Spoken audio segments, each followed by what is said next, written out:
All right, everybody. Hello, this is Steve, the Rogue Scholar. Welcome one, welcome all. You know, Jimmy Dore recently interviewed Cornell West, and I have seen people losing their mind over this thing. And so we're not going to talk about it. We're not going to talk about it. But we are going to talk about why this kind of shit is so important to people. And we're going to talk about some of the reasons why I feel like it's a complete waste of time. And I know this probably smacks some people upside the head really hard because, after all, I'm talking about modern monetary theory, and the only way any of this really matters is if we're going through our political figures and having them pass laws and bills on our behalf and making change, right? Well, I mean, obviously, I've spent many episodes explaining the futility of believing that electoral politics is going to change the world or solve the problems that we're up against.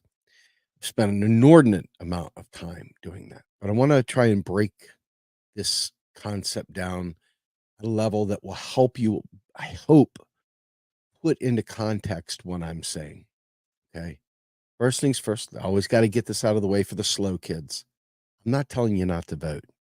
That's not what I'm saying. Okay. I'm not telling you not to vote. I hate having to even repeat that, but because there's terrible people out there that hear what they want to hear, and maybe a few kind of good people. They're not real great, but they're kind of good people that maybe hear it wrong too. So act like I'm saying not to vote. I didn't say don't vote. Okay. Let's be clear. For the bad people and the kind of hard of hearing people that are still good, but just get it all fucked up, right? I didn't say don't vote. All right. That said, I am watching people literally tear themselves to pieces over RFK Jr., supporting him, fighting against him. I'm watching people tear themselves to pieces, supporting Marianne Williamson and not supporting Marianne Williamson. I've seen people tearing themselves to pieces over supporting Cornell West, over not supporting Cornell West, etc. This is not even primary season because, first of all, the Democratic Party is not even going to conduct a real primary. They're not going to have debates. And we've already gone through this portion of it so many times, I almost feel like I'm looking for like that punked video, that hidden camera to see if I'm being, trapped on a different camera. Because reality is, I give everyone a pass, including myself, for Bernie Part 1. We were all believers. We all thought we had a chance. There's a few people out there saying, you're never going to get him in there. They're never going to let you, blah, blah, blah.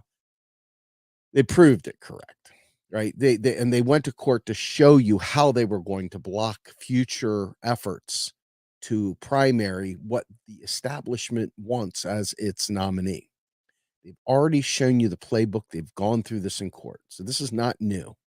If you don't know about this, if you didn't pay attention to the Democratic National Committee's fight in Florida against the lawsuit that was brought against the party for basically stealing the election from Bernie Sanders and not representing the voters' will, not representing the Democrats, not representing the donors' will, blah, blah, blah.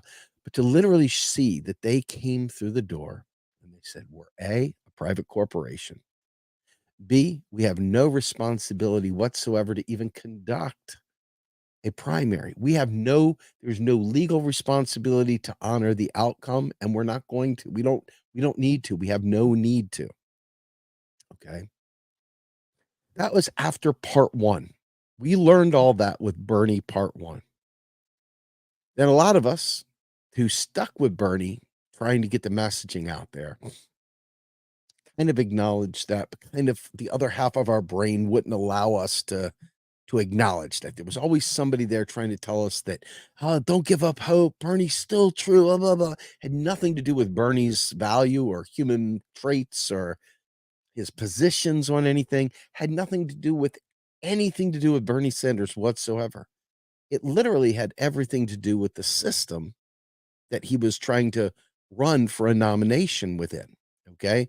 The system itself regardless of whether it's a bunch of really, really bad corporate Democrats primarying Joe Biden or whether it's really good ones.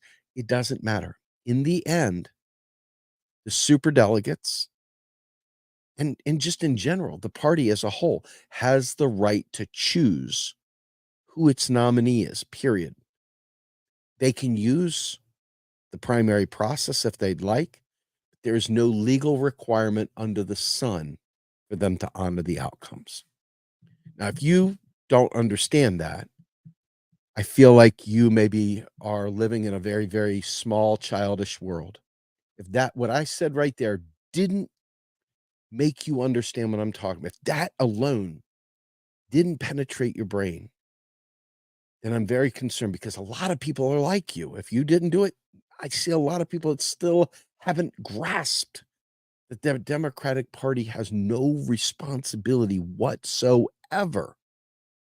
None, zero. It can pick who it wants. That's part number one.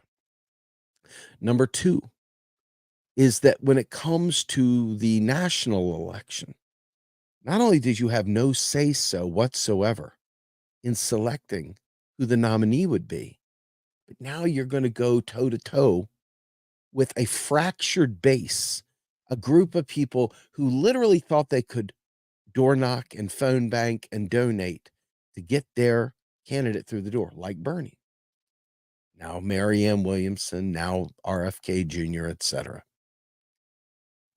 You ask anybody what their ideological platform is, what they value, what their values are, and they can tell you until it comes to electoral politics. Once it becomes electoral, they say, well, RFK is for this, Marianne is for that, Biden is for this. And none of these people are representing what we've asked for, what we've been fighting for. None of them. But electoral politics comes in, and immediately you go, there's no such thing as a perfect candidate. Fair enough. There's no such thing as getting everything you want. Not in my life to indicate otherwise. I agree. Yep. But the effort that you put into that, the hours, the countless hours, the willingness to organize around a charade they fought in court to protect as a charade, could be spent building energy and knowledge, not only about the environment, but about the economic system and about all the real things that bother us, that we need salvation from, that is being imposed on us by the state, by corporations, and by mass polluters and the rich. All of these things, every single one of them, you have been proven beyond the shadow of a doubt that you have no power to pick the nominee whatsoever. None. And yet you fight tooth and nail against your other people within the working class, by the way, over a primary system that you have no control over whatsoever. None. Do you understand me? This is not Steve being, yeah, fuck the DNC and fuck I'm not being the child here. I'm trying to make you understand. You literally have no power in who the DNC selects to be its nominee. You get to vote for whoever the rich fucks that you're supposed to be fighting against. Okay? Select, nominate, they choose. Okay? I don't have to give you a big, long history lesson of what it was like to be celebrating the outcomes of the early primaries as Bernie was sweeping across the nation, only to see the party itself come together and literally eliminate that with one fell swoop. Suddenly, Joe Biden, who had been asleep at the wheel for the first 4 or 5 primaries, suddenly is the de facto nominee. Sure, you're right. Okay. The party itself is built to give you, in one hand, hope that you have a say in the process, and on the other hand, is there to prevent you from being able to exercise any meaningful agency in selecting the candidate or the process. Is there anybody holding on to that belief that they have? I mean, they fought in court, folks. This is a legal precedent. They literally explained in court and won that they have no responsibility whatsoever to even conduct a primary. Are you still holding on? Do you still believe? Are you still a believer? Clearly it is, because I see all over my fucking social media timeline people trying to convince me and tagging me as if I give a fuck. Tagging me to discuss some position of RFK Jr. I don't give a fuck. Not only is RFK Jr., if he wasn't running for office, he's got a few of these catchy libertarian style ideas that make kids get excited. But he is a capitalist through and through. And he is all about free markets for energy. And he's all about capitalism across the board. This guy, Don't Cry for Me, Argentina, is a rich fuck from the Kennedy family. Okay. There's nothing about the working class this man gets whatsoever.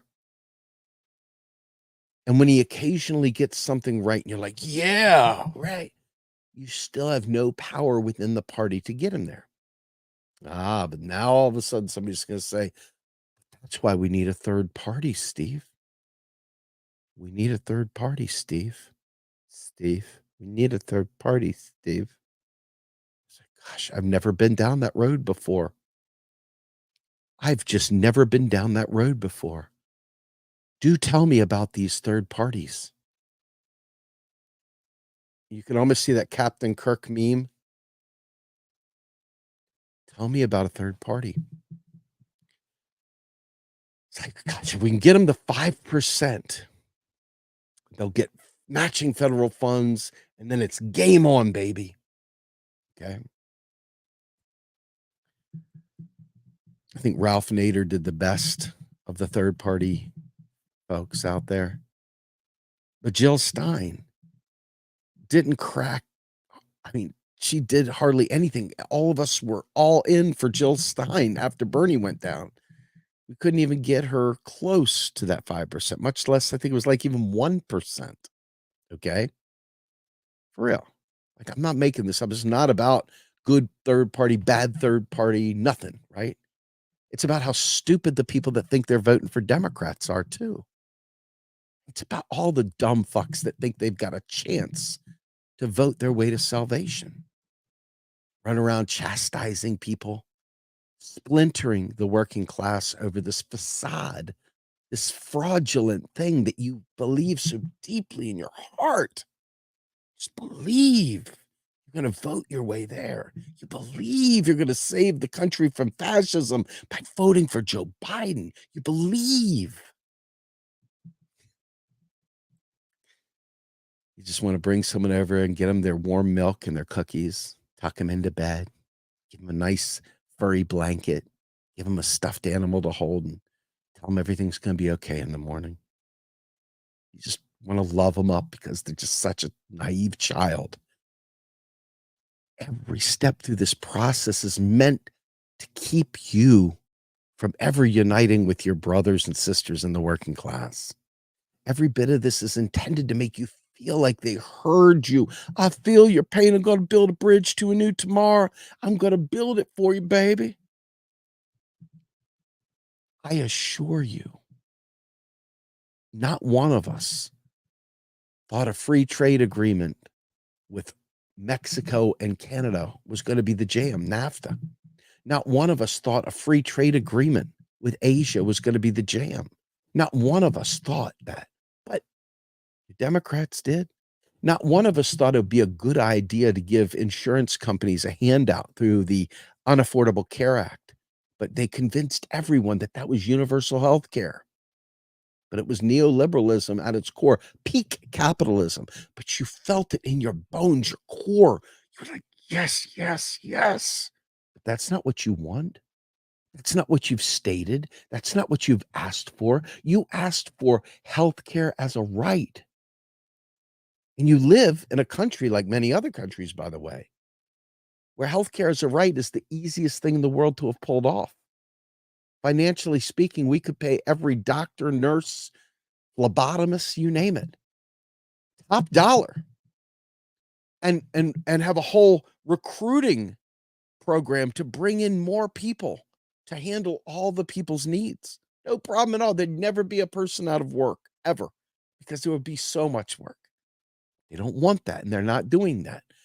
But you got to vote for them, and you defeated fascism, right? You really felt good about it. You were like convinced you did good, but you didn't.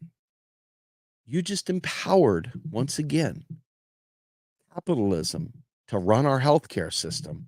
And further, the guy you swore you had to put in there, Joe Biden, said he would never pass Medicare for all, ever, for any reason. Okay.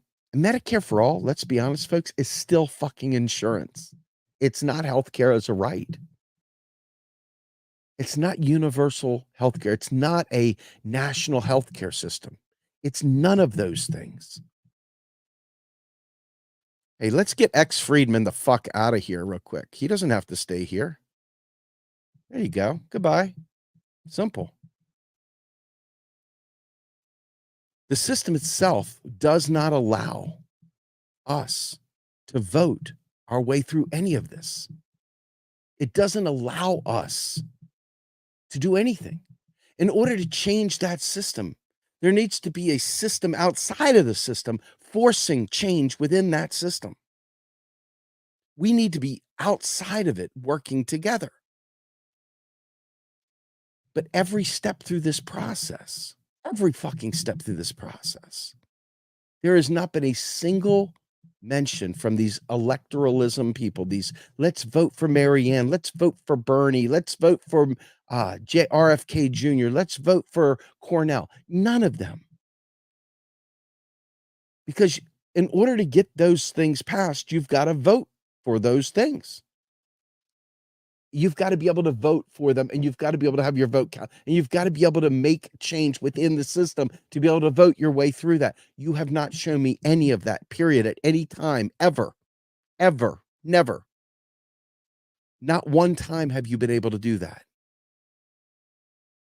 And so with that understanding, every second of every day where people are fighting with each other, to just sit there and go back and forth and chant and rant for some rando that will never, ever, ever sniff the White House.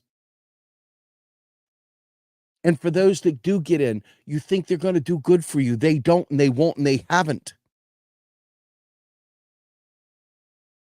You must provide them something to force them, because you're not voting there, period. I'm sorry.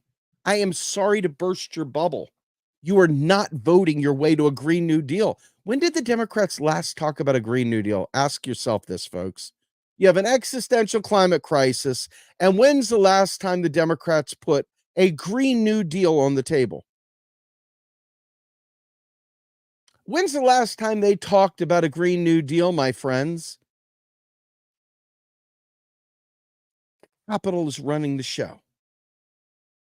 These puppets up there that you think you're getting to vote for, that you're not getting to vote for, because even when you vote, they don't listen to you. And when you do get a chance to vote in the real election, it's the person they selected for you to vote for. Okay? Without having pressure coming from somewhere other than the capitalist class, these transnational corporations, these global corporations putting the hurting on the dreams of you and I, without having some force outside of that system to fight back, There's no reason to do differently. The only thing that will make them do something is fear of the proletariat uprising. That's it. Fear of us literally slowing capital down. Because if you remember, the purpose of the police is not for law and order because they create this shit out of thin air. The purpose is to protect private property and capital. So the only way to cause a stir whatsoever is to impact capital, to impact that system. But instead, my timeline is filled with people talking about voting for XYZ in the primaries. All this wasted time. They're sitting there championing causes, programs, the concepts. They're educating each other about this shitty candidate. But they're not educating each other about the real world and what we're really suffering through and what we're dealing with. As a result of this, I've said for the whole time, each time I've talked, we as a group have to continue the long game. We have to, outside of the electoral process, we have to build coalitions and we have to build power, real power, where we show up and we do stuff and we make it so that capital is impacted, so that shipping lanes are blocked, so that routes where trucks go are blocked, so that, when the air traffic controllers or when the flight attendants decide not to fly on planes and all of a sudden air travel stops. The longshoremen, unions are really where the power lies, but they don't even know it because they're so caught up in corporate unions that the idea of class struggle unionism hasn't even penetrated their ranks. We just talked to Joe Burns, who is one of the lead dogs in the American airline flight attendant union. And he has written a great book called Class Struggle Unionism. Well, it starts there. That's your vanguard, your unions. But they need to have that class analysis and the class struggle. Right now, though, they're still fighting over pee breaks. They're not fighting over class solidarity. They're not fighting for all workers. They're not united as labor.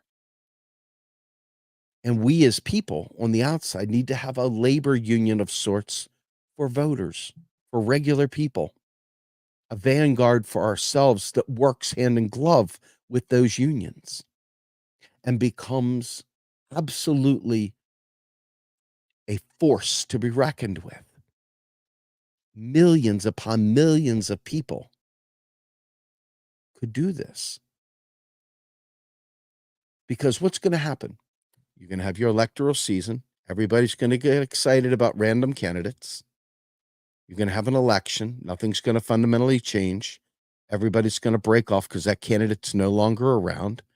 Then some new candidate, some wonderkin's going to come out. You're going to go through the exact same process 2-4 years later. You have an election. Nothing's going to fundamentally change. It's going to get worse. And it's going to go back to it. Instead, we need to be up here, sustained labor, workers, the proletariat, the people, working to educate one another, to organize together, to be a thorn in their fucking ass, and literally make sure that there are demands that they have to meet. The crime, if you will, that Occupy is guilty of, if anything, is that they didn't really have any demands. And quite frankly, the state did what the state does. The state infiltrated, the state broke it down and dismantled it. That's what they do because the system doesn't want outside pressure. But yet inside pressure doesn't work. There's no path inside the system to impact it. There are safeguards at every level. If there's not a parliamentarian, there's a Supreme Court. If there's not a Supreme Court, there's a cinema or a mansion. There's always a rotating villain.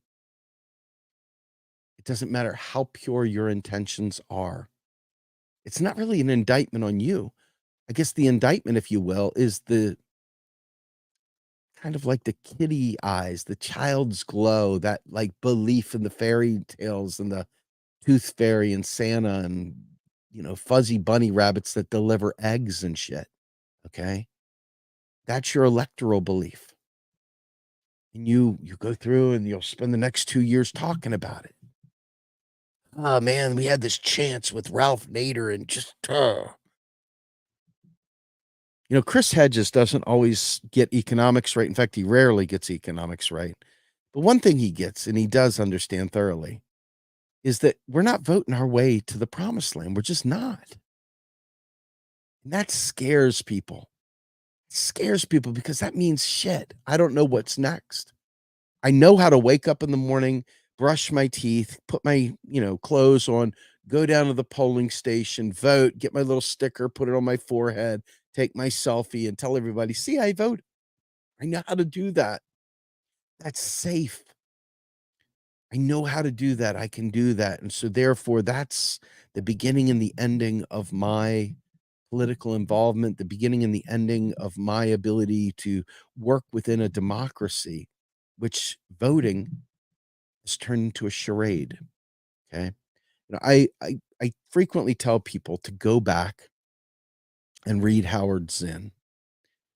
I'm shocked at how many people have not read Howard Zinn's People's History of the US. If you haven't read it, please go read it. Okay.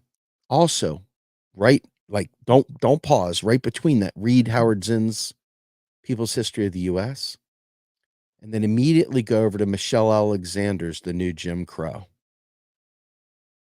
And then if you really, really want to stick a knife in your eye, go ahead and read Sandy Darity and Kirsten Mullen's book. What is it? Jesus Christ, I'm screwing up here. What is it? Sandy Darity. Let's look it up. I can't believe I don't have this right on the tip of my tongue. Ah, there it is. From Here to Equality, Reparations for Black Americans in the 21st Century. And then I strongly suggest, right on the heels of that, strongly recommend that you go ahead and read some history about Malcolm X and his struggle, and read some history about MLK and his struggle, and the rest of the civil rights movement, and look what they did to fight back against the system. It wasn't about voting. I mean, Malcolm X said, "Don't make me, basically choose between a knife and my back, and then you pull it out 3 inches and expect me to call that, reparations or we're on even footing." He called people that voted for the Democratic Party political chumps. The work they did was outside of the party. You know, I'm shocked. It's September 8th, and in 3 weeks, student loans will be turned back on. It's going to be millions of people. There's no party fighting for them right now. There's no parties for that. That's people. That's regular people. That's proletariat. That's working class people that if they got together and united could become quite a thorn in the side of the establishment, quite a thorn in the side of capital, and create the conditions by which change would need to take place. But alas, I'm telling you right now, we are surrounded, and probably many of you got to be clever and go vote for somebody, right? And which, again, started this thing out telling you, I'm not telling you not to vote. I vote every single election. So this is not an anti-vote thing. This is, where are you pouring your time? Where are you focusing your energy? Where are you planning to organize? And the reason why there's so much money in political elections is because it's about engineering your mind. It's about engineering you to stay within the system, to focus on the truth and reality they want you to believe. Okay. Now, I'm not, spinning yarns about crazy conspiracies here. I'm just telling you straight up, history is our guide. History is our guide. I don't think people realize the extent to which the world changed in 1917. I'm telling you, we are still fighting that battle, only differently. Back then, at least they had freaking shop floors to organize on. People went into work, and I'm not advocating for that, man. I think it's great people can work remotely. But the idea of being able to just show up and be able to unionize and work together and walk out of the building, the sight of workers walking out of production plant had to be tremendously empowering. We don't have that anymore. We don't have that. So we have to do it differently. And that's why I'm suggesting that we have a union of voters, a vanguard of voters, a vanguard of citizens. Go vote, vote, and educating and radicalizing your neighbor, radicalizing your friends, radicalizing your family. Okay. Because time is short. Folks, they're not doing anything to address climate crisis. Nothing. Capital will be fine. It will make sure that it buys up all the land, that it makes people lose their homes, that it reclaims the properties that are in more valued areas. They raise the tax, they do whatever to make sure regular people can't stay in their homes so the wealthy can move away from the coasts and move to the new coasts as the oceans swallow up. And most of the places that will become arid, the land will be cheap. You'll be able to buy a house in, a place that doesn't even have water, no problem. Put up a tent. You'll be good to go. But unfortunately, you don't see anyone. Think about this. If you were an elected representative in a real democracy and a real government, and you knew point blank that you had a massive climate crisis going on, and you as an elected official knew this, and had the power of the pulpit, the power of being able to go on the television and say things, and had the power to speak in Congress, the power to organize, and the power to go to leaders and do things. Wouldn't you do it? No, I would. And I look, and I don't see anything happening. There's nothing meaningful happening at all. Nothing. Zero. What's that all about? Why do you think that you've got so much faith in a system that people literally know that there's a crisis, many crises, and people know when they turn these fucking student debt loans back on that the people are going to be swept out to sea. They're going to be devastated. And yet they're still hiking interest rates to fight off inflation. Well, right in advance of this massive elimination of spending power for the proletariat, for the regular people that took out student debt. And believe me, some fuckstick said something dumb about rich people get student loans. Fuck you, you idiot. Student loans are got by regular Joes that are trying to keep a job, get a job. Okay? Fucking rich, they don't need student debt. Student debt's for the dumb fucks, us poor folk down at the bottom, to try to believe that we're going to somehow or another jump up and suddenly lead a life full of vacations and wonderful living. But alas, we can't even put food on the table in many cases. And when those student loans hit, you'd think that millions upon millions of people would be uniting together to make that not happen, because we've already seen. You have already seen. They're not going to do anything about it. Joe Biden could have done it, but he chose to leave it open for the Republicans to shoot down. Just like he did everything else with the Supreme Court, you name it, purposely. But somebody voted for him and they feel like they saved democracy. They saved democracy. They fought for democracy. What democracy? Do you think for a minute that you had a hand in Joe Biden being nominated, much less winning the presidency?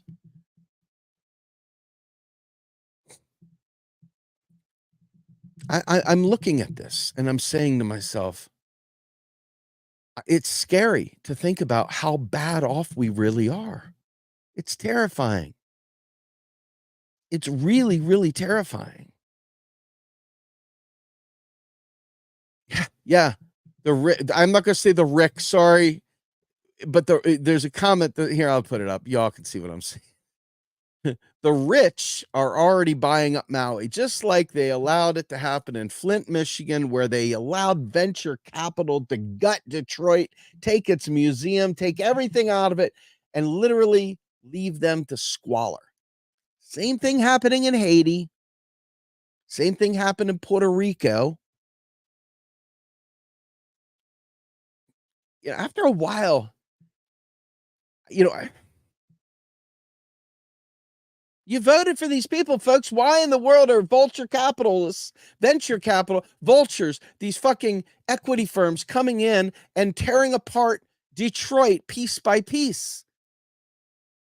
If you voted for people, you voted for them. Remember, you fucking participated in democracy. You are such a great person. You got your sticker in your forehead. You win. Why is it that vultures are coming through and picking apart Puerto Rico, picking apart Haiti, picking apart fucking Detroit, picking apart Pittsburgh back in the day? But I mean, why is there a rust belt in America if you've got your fucking great democracy?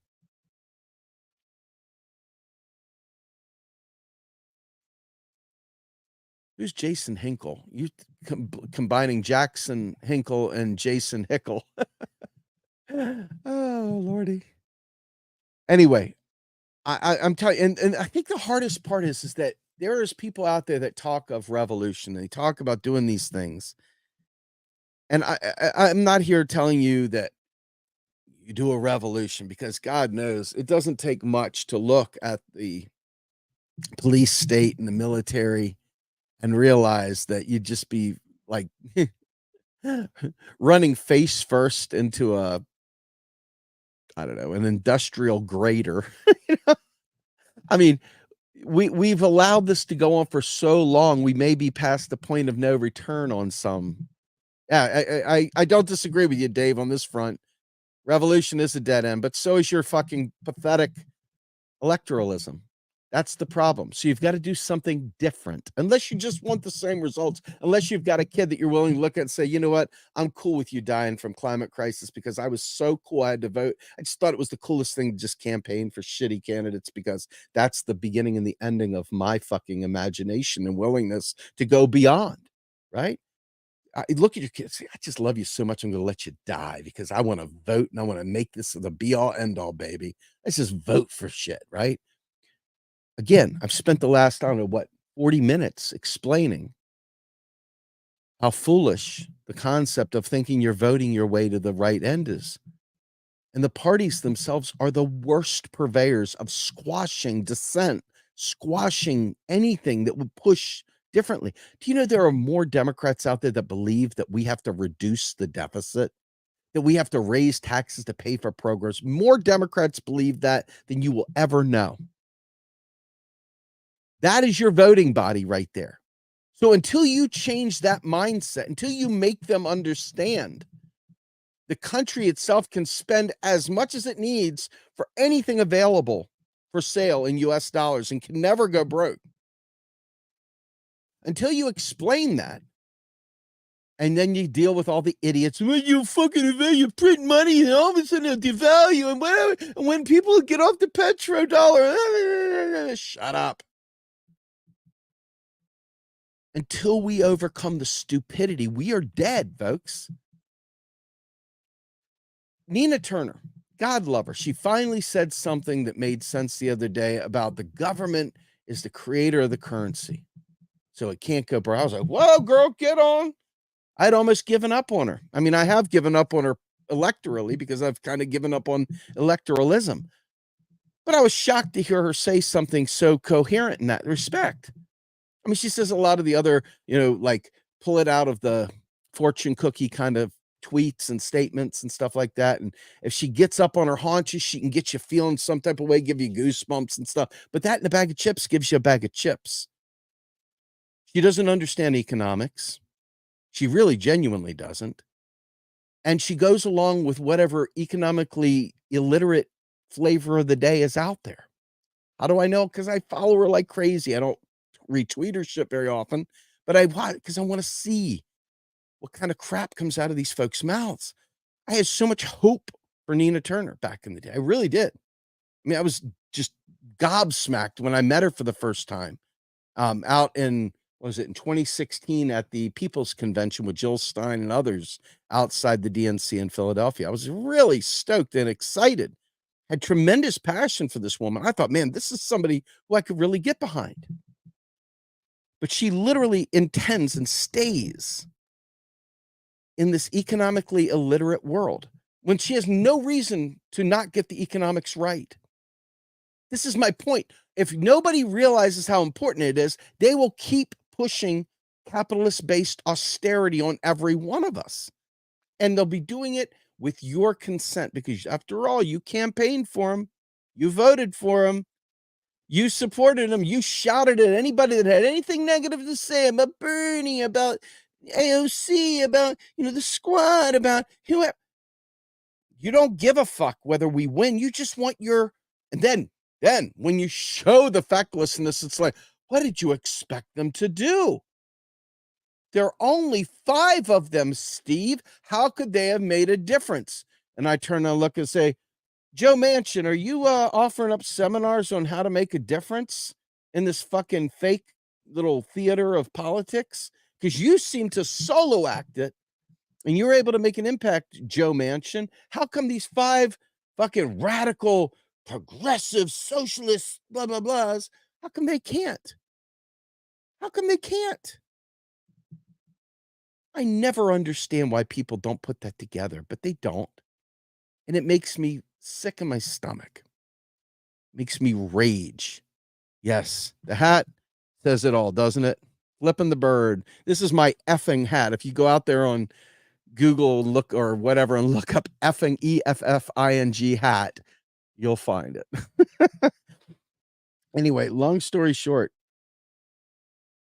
it's hard to get people to agree on anything. And the division points and the passive aggressive feels and just the insanity of it all.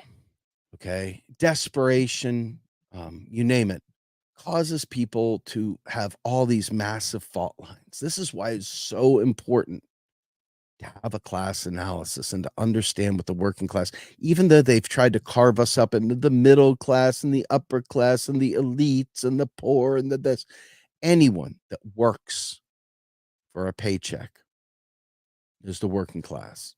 Okay. We have a common interest, even if it doesn't feel that way. And because we've allowed things to go so far afield by just simply going to the ballot box and voting and going back home and watching, Rachel Maddow tell you bullshit. Okay. Or, oh, did you see Bill Maher? Oh my God, he said. As long as you keep doing the same shit over and over again, you're going to get the same exact results every single time, period. You are going to get the same exact results every single time. And I'm here just to say, hey, listen, I take my rage against the machine seriously. I'm here to shake them up, to wake them up, to break the structure up. I'm here to try to do something different because I was cheerleader extraordinaire for Bernie Sanders, folks. When I got involved in doing a lot of this stuff, I was out there hyping Bernie because I thought Bernie was listening to his chief economic advisor, Stephanie Kelton. Well, it's quite clear most of what she said to him went in one ear and out the other. Okay. AOC had a half a second where she got it right, and then she immediately went full shit Libby. She's like right there, core, pure vote blue sycophant trash. No longer fighting for the things. And even when she says something, she like that sounds like it's in the same lane as what we're fighting for. It's still not, because she's still pandering and catering to that vote blue, no matter who sycophant that thinks we need to reduce deficits, pay down the debt. We got to be the responsible ones. We've got to do it because the Republicans are so irresponsible and they're going to bankrupt the nation and all this shit. Now, mind you, I hate I hate them all, but I don't hate the people, because the people are just fucking dupes, just stupid fucking dupes that go through life waking up, bumping into walls, voting, going home, and doing it all over again the next day. Okay. I don't blame them. They've stressed us, they've made us crazy. They've literally taken away all avenues of common sense to be able to do any kind of thing to make this system work. And the system itself is the problem.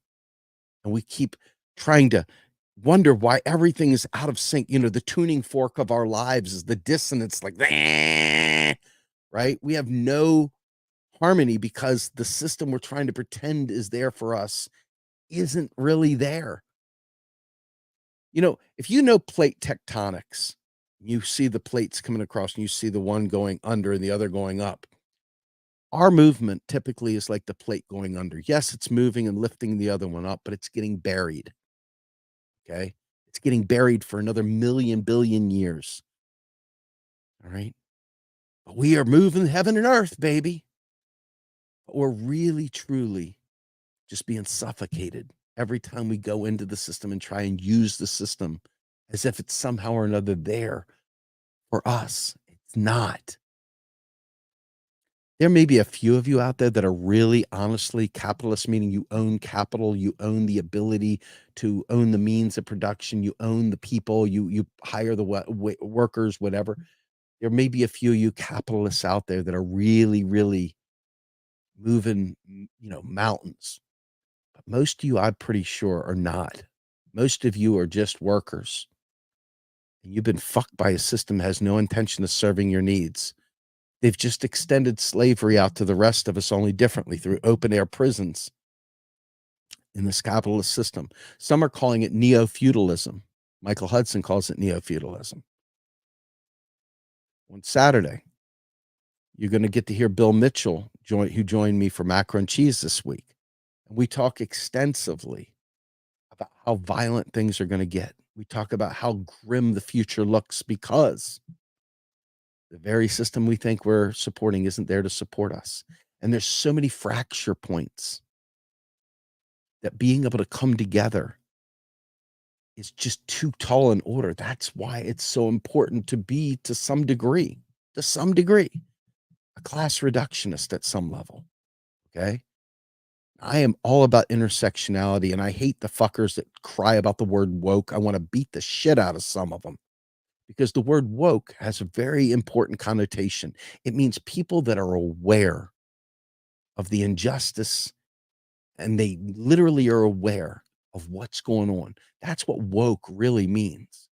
Okay. Woke means that you're not shitting on your fellow man. You're not trying to make life harder. You know the system. You know where the problem lies, the system, the people, the power. Okay. But alas, the right wing has infiltrated the pseudo left wing to make the word woke a bad word. But the reality is that if you're hearing what I'm saying right now and you understand the system is fucked, I would call you kind of woke to realize the system isn't here for you. That would be woke. Okay. But the thing is that woke came from a totally different time period where people within the African American community became aware. They knew what was up. This was a term that was used, and it's been co-opted, okay, and appropriated by many others. Reality is, though, until we do something different, until we wake up,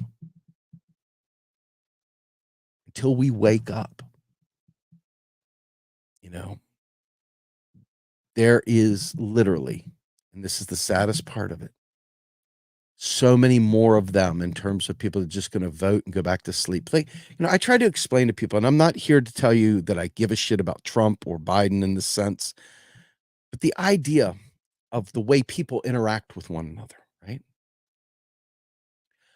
I watched people that I never thought had any fight in their body show up to fight because they just had Trump derangement syndrome.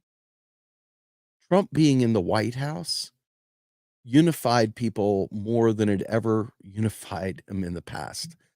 In absolute, complete condemnation of that. But the flip to that is then because we put it in these Democrats are fascists too. They're neoliberals. And if you understand neoliberalism, you understand neoliberalism is the precursor, the forerunner, the proto fascism. Okay. It is literally the merger of corporation and state.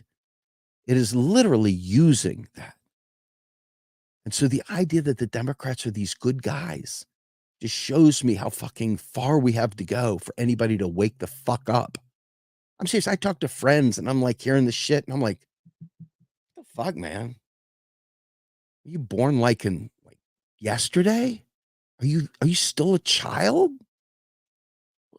What? What the fuck?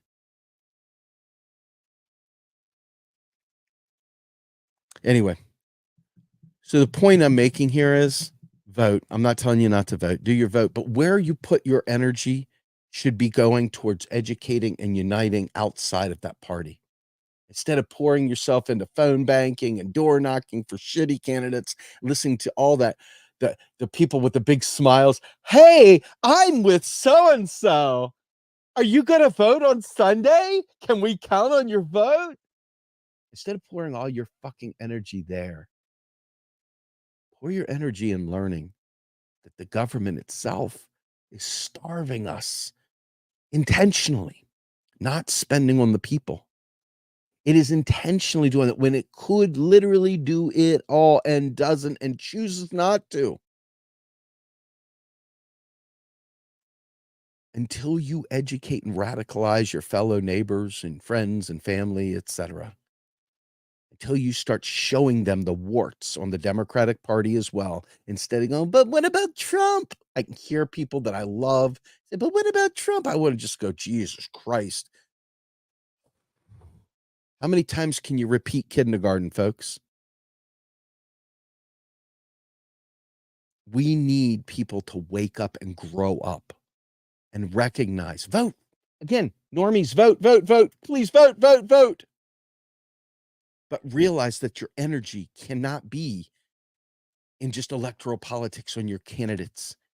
It really needs to be outside, and it needs to be forcing the system, not pseudo supporting the Democrats, not pseudo supporting the Republicans, not pseudo supporting a third party, but really genuinely waking people up to what is happening. That's it. And anyway, because if I have permission from Grumbine, it's officially okay. There you go. Of course. All right. Anywho.